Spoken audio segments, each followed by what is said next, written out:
I feel emotional, actually. I want to go get in my car, go to the airport and cry. Why don't you love me? I'm joking. They love me.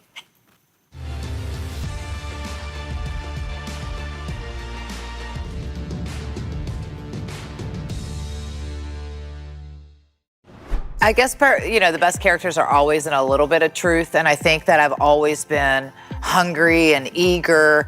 So the idea was more to be like this. I loved wrestling, and I just wanted to be the best. I'm a huge wrestling fan. I used to watch it with my grandpappy, and it was our bonding thing. And then also that was like this #1 fan. Like, I was a huge fan of this person, so I kind of emulated them, and I wanted to be like them, and that line where stalking, a fan meets stalking, like overzealous, and like, I didn't think I was in the wrong. I just love this, so much. Why can't you see that I love it? And it would kind of toy on that edge. I didn't consider myself the bad guy.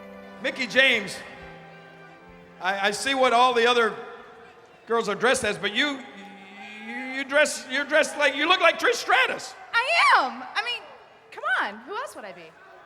I was excited and I was nervous because at the time, I didn't know Trish. And when I wrote that character and kind of pitched that story, I had pitched it with Lita. And I couldn't have asked for a better dance partner than Trish because we just had this organic chemistry together where we just bounced off of each other really, really well. And to be able to do the story with her when she, especially at that time, was the women's champion, she was the #1 woman. So to be aligned in that space, it automatically leveled me up to her level right out of the gate. So the pressure was on, but it also put me in a different light in hindsight. Like, these are these moments where you don't really see it at that moment, but I'm going like, God, I'm so grateful that those other things didn't work out, because would my career had been the same had I not had this be my opening the first time that the audience really saw me on mainstream television, and this whole story, which was so powerful,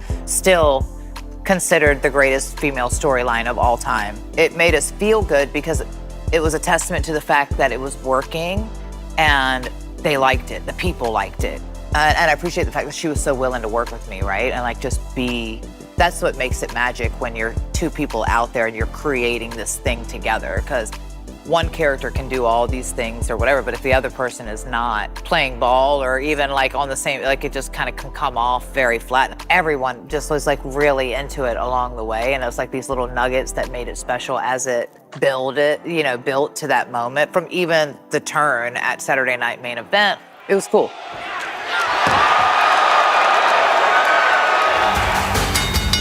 The following contest is scheduled for one fall, and it is for the WWE Women's Championship. Oh, I was so genuinely happy.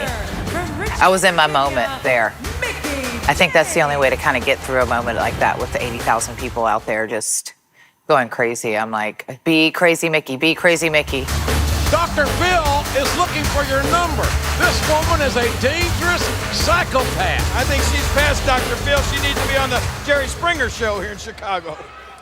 I'd waited for that moment for so long. I want to say my whole life, but like I dreamed of that moment. If I could bottle that up, it could change the world, right? Like, because it was that moment of finally, all those people who told me that you're not going to be good at this, you're too little, you're too this, you're too that, you're too this, and all those no's, to be able to say, I did it. That's one of my favorite things of the whole match, is like that Hangman with her leg over to the floor. I was in my zone there. Like, there's real moments, because you get lost with all those people and all those, like when you're really, truly invested, you get lost in those little moments. And it was just like this part too, when I kick her knee out and she busts her face on my knee. Aside from my son, one of the greatest moments in my whole life. To be able to say I did it after all that hard work, after sleeping in my car and not being able to afford gas, getting paid $25 to wrestle in front of 30 people at a National Armory. And that felt like a true win in my career. Took me mentally right out of my game. And Mickie James now taking down Trish Stratus. Will it be enough? Yes, it is. We've got a new champion. I was overwhelmed, honestly. I was overwhelmed with joy. Like I wanted to scream, I wanted to cry, I wanted to laugh. It was just a culmination of what felt like a very long, hard journey. I didn't get handed a contract on a silver platter. Like I scratched and clawed and worked just like the guys that came up like a lot of the guys at that time. There was a handful of really good female wrestlers out there. Yeah, I happen to be one of them. In her first WrestleMania match, Mickie James has won the title.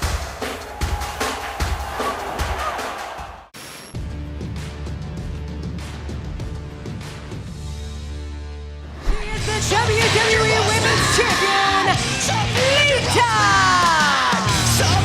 A star, Lita. As a friend and as like a mentor, she's been very influential, but I think for the business as a whole, she was so different. And I think that's the real thing that separates people from stars to superstars. She captivated not only the male audience, but then she started to capture the female audience, where the women were like, I want to be like Lita, because she's cool.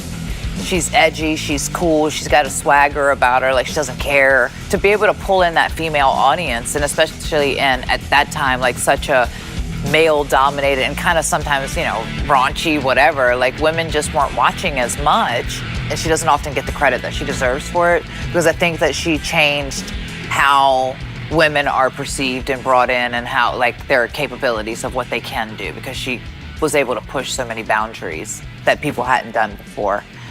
I was lucky enough to have like a whole series of matches, which was actually her idea, where she would put me through different challenges. Well, guess what? I asked for and received yet another match. But this time, you're blindfolded.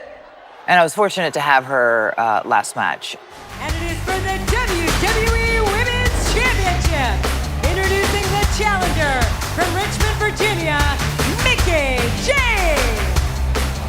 But this was so cool for me because the idea I pitched it with Lita, but I never really had a chance to work. This was my first like real angle to wrestle with her. Years later, after I'd been on TV and kind of debuted and come up, and then here she is on her way out, and the fact that I got to work with her, it was awesome. It was really awesome for me, and I was grateful that she gave me that opportunity. But all those little tests of like blindfolded and the hand behind the back and stuff, it was like just so different. It was fun. Fiery Redhead has been looking for Lita Corona. He hit it. This is it. The cover. Mickie James is out. Mickie James does kick. I mean, I just was grateful I had Trish's last television match, and then to have Lita's last TV pay-per-view match. At that time, I felt like it was amazing for me, but also really sad, because here's this end of an era. Trish and Lita were kind of like the last two women that were left in the locker room that were of this era of the women that I really looked up to. It was I was grateful to be the one, like, pass the torch to me in that sense. And now Mickie. DDT! She hits the DDT! She did it! And Mickie James beats Lita on Lita's farewell match! And the new WWE Women's Champion, Mickie James! And down goes Lita. I loved having them in the locker room, and I was still had so much I could learn from them, and I loved them as people.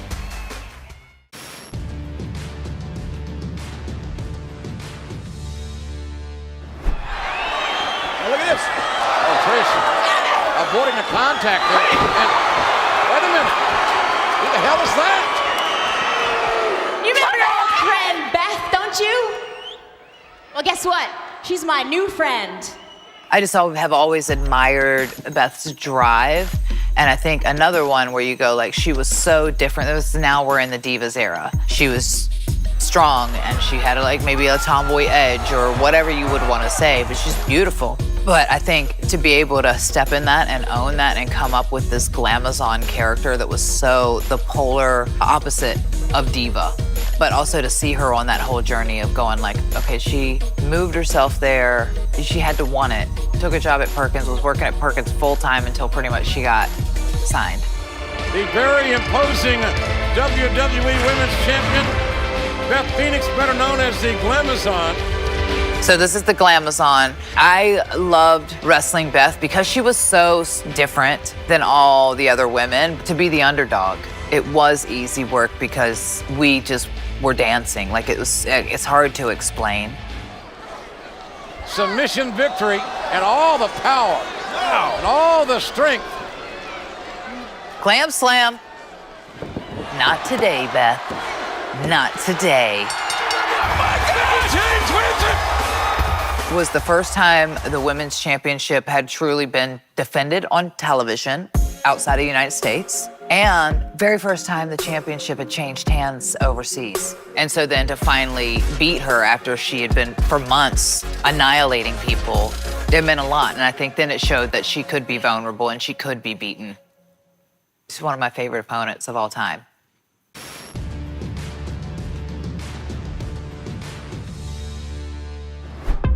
I didn't know how to take Maryse because Maryse is French-Canadian, was a diva. Like she was every box of that diva that one could be. And once I got to know her, like she's funny, she's charismatic, she's awesome. And it was so fun. She was fun to wrestle with and work. She wanted to be taken seriously as a competitor.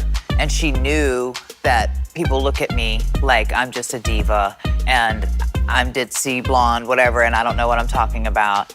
But she's very intelligent. She's a business mind. She's smart. She's powerful. But she wanted to be taken seriously.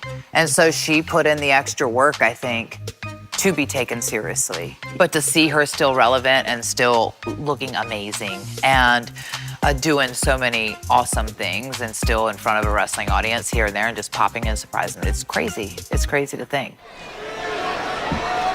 Whoa! Did you hear that? Yes, I did. I think it was way more aggressive too with her because she's so sassy, you know? And I wanted to bring out aggression in her because I didn't want it to be girly. She needed to have a little bit more fight and grit in her. So I think, especially leading up to it, if you have to remember, she blinded me with hairspray and stuff to the eyes. Like it got pretty ruthless. It wasn't just a wrestling match, like it was like a fight. Uh-oh, Maryse looking to put Mickie away, and Mickie James counters! And of course goes the Divas Champion! Mickie James has won the Divas Championship! And I won! It was the first time and only time I was Divas Champ. I actually think that was my last time as champion. Not in totality, because I've been champion several times, but with the company, it was my last time as champion.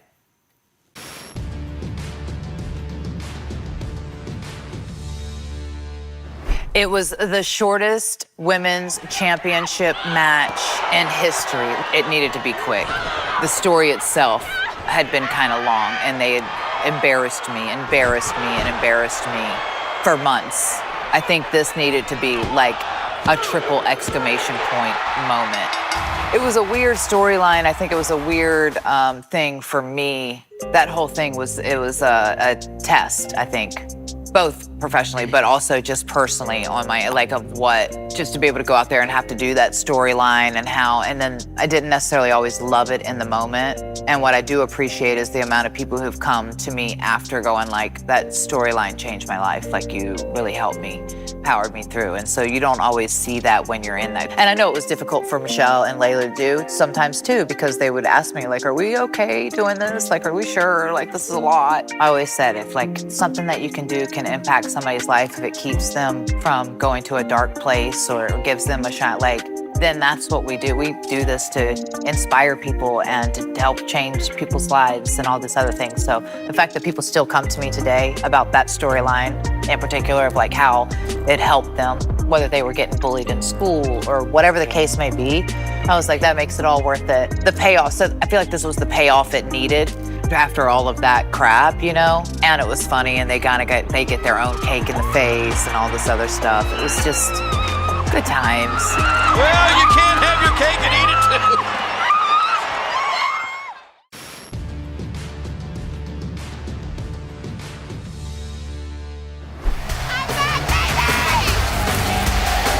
For the first time in 6 years, Mickie James. This was a crazy place for me, too. I was so happy and excited to come back. Asuka was such a unique opponent. I think it was really a great test for me to show, like, I could come back and go today. And it was fun, and I'd never really had, like, that style of match. I was interested in how the NXT audience specifically would react to me.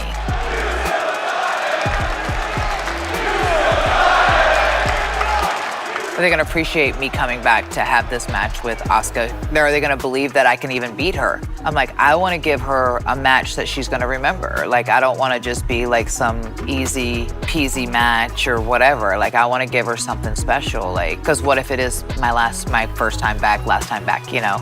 And so that's really where my head was at, was to do something special out there and make people remember.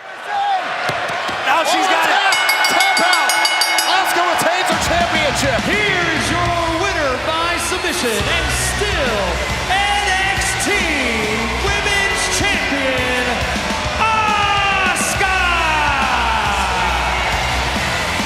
The returning Mickie James put up a fight against Asuka like we've never seen here before.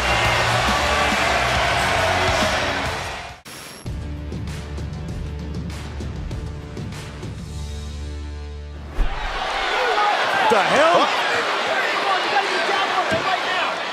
This was so funny. That outfit was ridiculous, which made it funny. This was so fun. It was interesting because I was like, oh, I had to stay hidden. Like, I was a legit surprise. I had so much fun doing that or coming back, and I didn't know what to expect because, again, I'm coming into this, I didn't know Alexa. I knew Alexa from when she was here at NXT, but again, she and I had really good chemistry. We had a fun dynamic on camera, like just back and forth. I could help back her up. I took many a beating for her. It was fun. It was fun to do. Yeah, pull it off! Mickie James is La Luchadora? Mickie James is on SmackDown?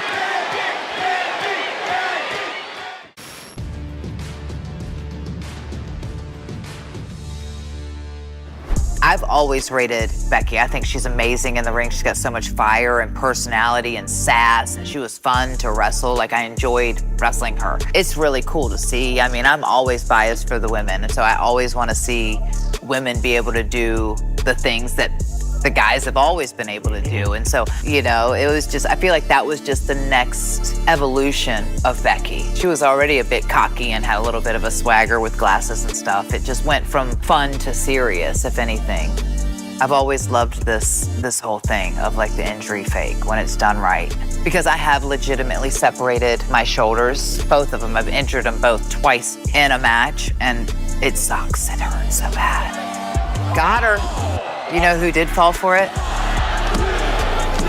Bex. Big time Bex fell for it. Here's your winner, Mickie James!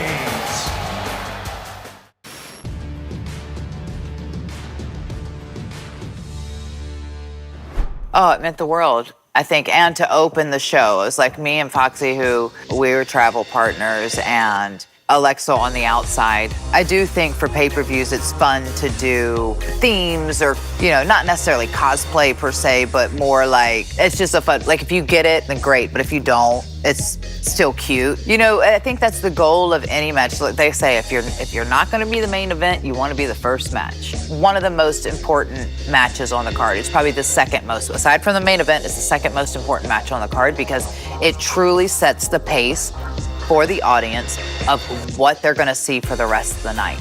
And I was like, okay, we're gonna show up and show out. We wanted to give them and remind them of who we were and why we deserve to be on first. It's cool to kind of go back to, okay, there's the bar. Now you raise it. This was so fun. And it opened the show and the kick off the show.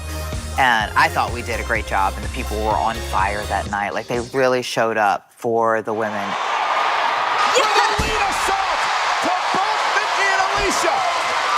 And now Trish Stratus with a kick. Mickie James is down. Stratus into the cover.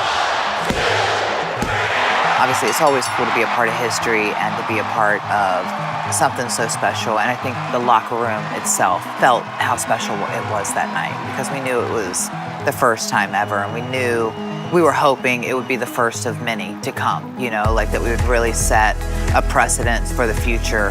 There were less barriers of what the girls were allowed to do. They got pyro now and these grand entrances, and like it's just all these things of going like, oh wow, it's changed for the women to be seen and treated as equals. Like I could really start to see it happening. That's amazing. What a crazy time and space.